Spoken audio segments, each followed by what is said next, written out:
We begin today with Kenya, where the situation has descended into chaos. Protesters breached Kenya's parliament building today.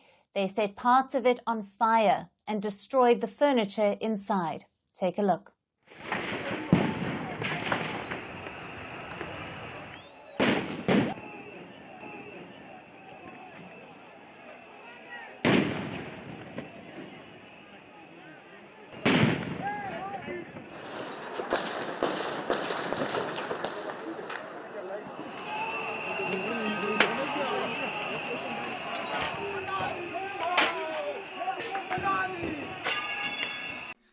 Mr. Speaker, sir, I'm here to address you.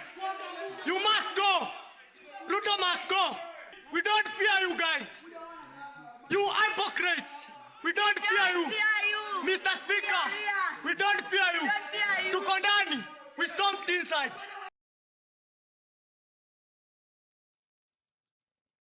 But what prompted this? The protests had started peacefully today. Protesters were singing and dancing.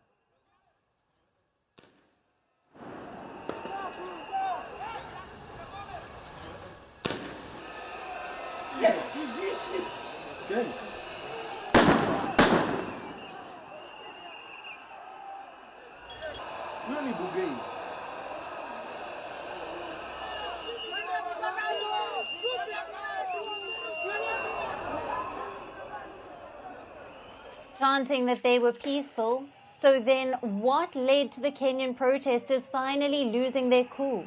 Now reports say it was police brutality, like this.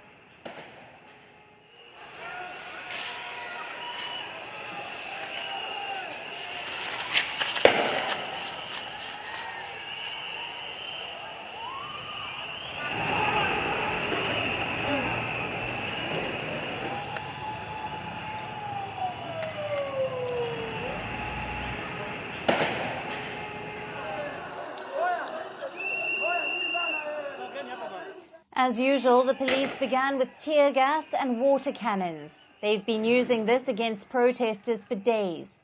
But today, the police allegedly resorted to live bullets as well. At least 10 people have been killed. Dozens are injured.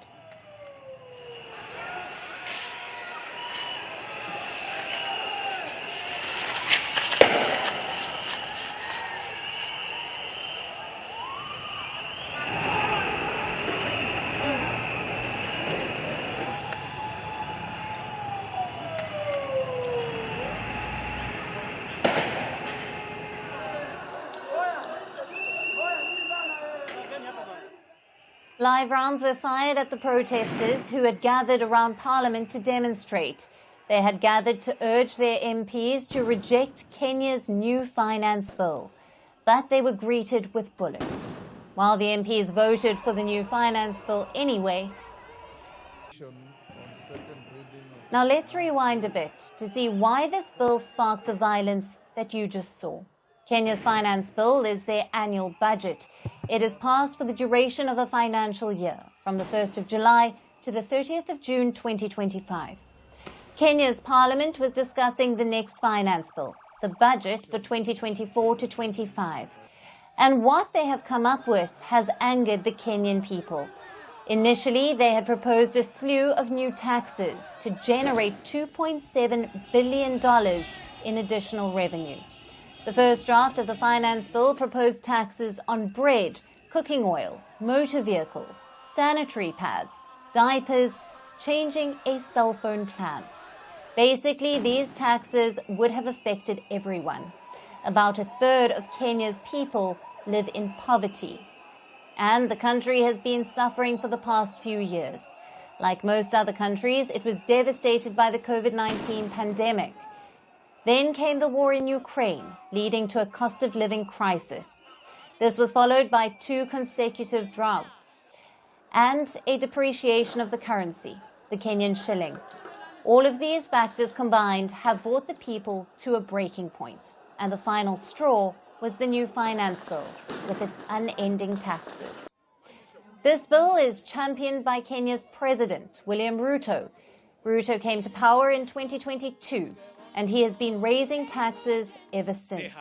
Now, this latest finance bill is a continuation of his policies. Ruto says that the new taxes are necessary, that Kenya needs the money, mostly to pay off debt. Kenya's public debt is at about 68% of its GDP. That is dangerously high. About 37% of Kenya's annual revenue goes into servicing these debts. And this problem has been made worse recently. Because of Kenya's depreciating currency, the debts are repaid in US dollars. So if the Kenyan shilling depreciates, the debt burden increases, which is exactly what has been happening. This is why Ruto wants to raise taxes, to reduce Kenya's debt burden. His plan has been endorsed by some of Kenya's creditors, most notably the International Monetary Fund. The IMF is a creditor. It wants to get its money back, so it has backed Kenya's new finance bill. And this has led to even more public anger. Some Kenyans felt that instead of working for them, Ruto was working for the IMF. All this anger culminated in the protests that you just saw today. Kenya's parliament met for the new finance bill's third reading. This had amended the original bill last Tuesday, removed some more of the contentious taxes.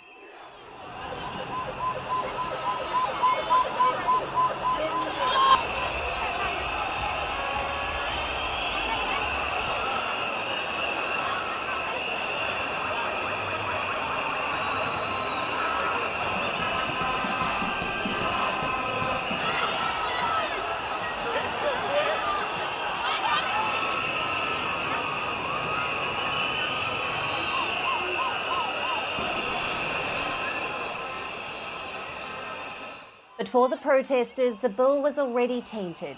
They wanted the bill rejected and a new one drawn up in its place. However, Ruto's ruling coalition has a majority in parliament.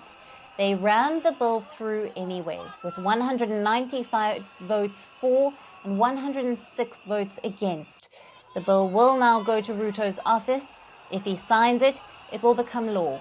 And looking at Ruto's track record, this is almost certain to happen.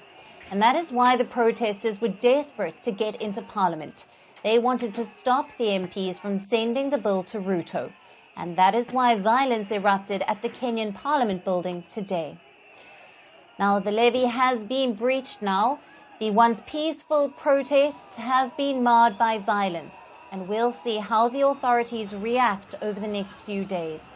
But Ruto should be wary. If he signs the finance bill now, the people of Kenya may never forgive him.